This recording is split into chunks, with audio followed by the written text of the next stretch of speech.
Welcome to RCR's Race Pace Split session. In this session we're going to try and replicate our target time for a 5k, so for a park run. You're going to take one lap at your target 5k pace and you're going to stop your stopwatch and check your time. You're then going to have a short rest and repeat again and again. If you don't have a Garmin or a similar type watch, don't worry, just use a stopwatch, use the watch on your phone, any of these items.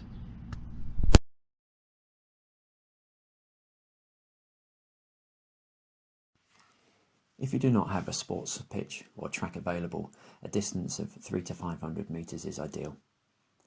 If you have a Garmin or GPS type watch, check the pace as you run, but be aware that sometimes the pace feedback is not always perfectly in sync with the speed that you're doing. As always, be careful as you hit the corners.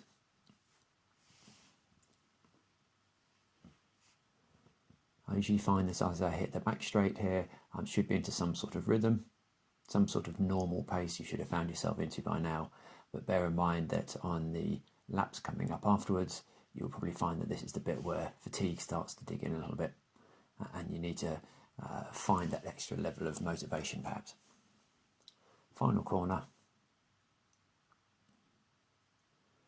Resist the temptation to ease off too much or have a sprint finish. This is about consistent pace, continual pace. As I hit the finish line,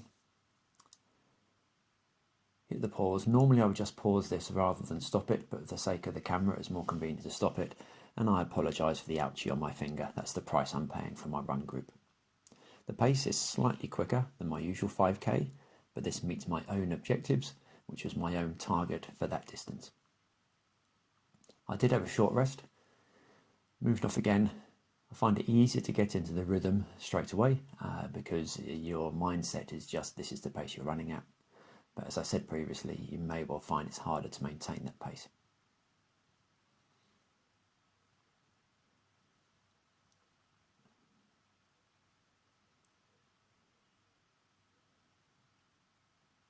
This was also a few laps in by this stage, so the coach was trying to remind me to keep my shoulders back, to keep my head up, keep my cadence, so that's my foot rate fairly consistent.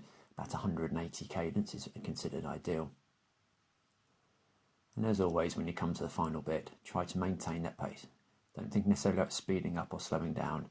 This is all about your continual pace, as if you're doing it for a 5k or park run. So look at the watch at the end here. Notice differences in the distance and time and pace very slightly. They're very similar. Differences are due to perhaps technology hitting the corners differently.